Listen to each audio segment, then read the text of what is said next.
If you're watching this video, you probably just got through watching the Quebec Labrador episode of the Adventure series, or you saw the previous video where we talked about the sport hunting harvest and the closure of the seasons and some of those things.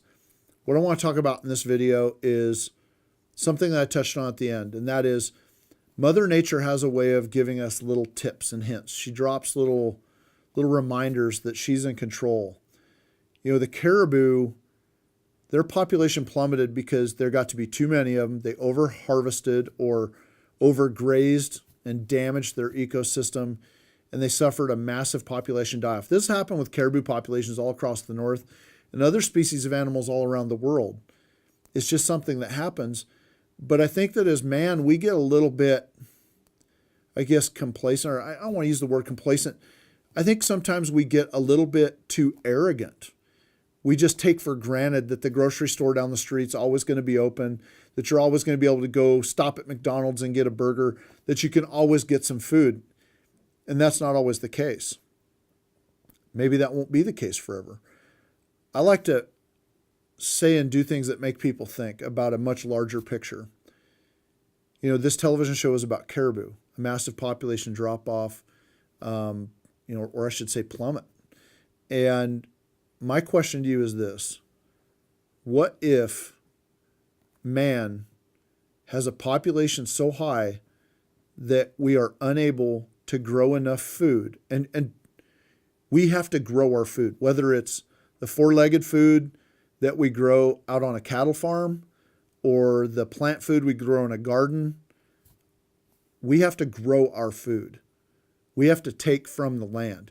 What happens when the land cannot produce enough food to feed all of the people on the planet?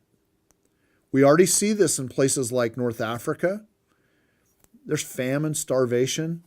That land cannot support all of the people that live there. They're dying of starvation. What will happen if we have a natural disaster that affects our ability to grow crops? What happens if the cattle start to die?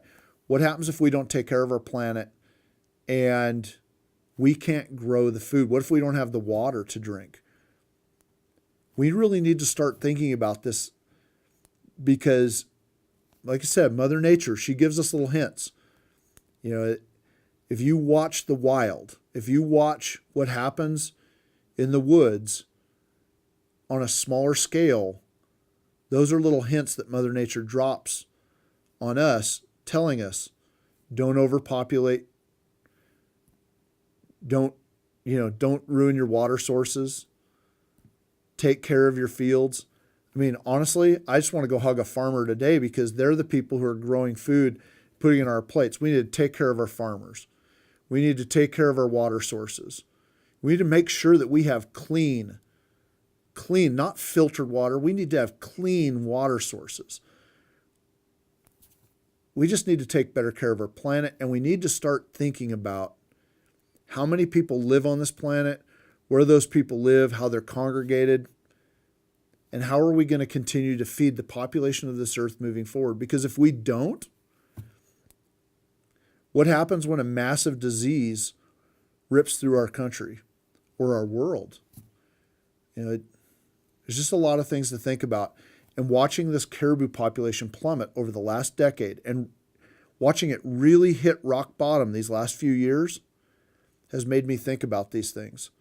And I know that's deep, and I know a lot of you watch our program to see good hunting action and whatnot, but there's more to this world than just hunting and fishing, guns and ammunition and fly rods. We need to think about some of these bigger issues and pay attention to our planet and make sure that our planet is still helping take care of us 5, 10, 15 generations from now. Just think about it. That's all I'm asking.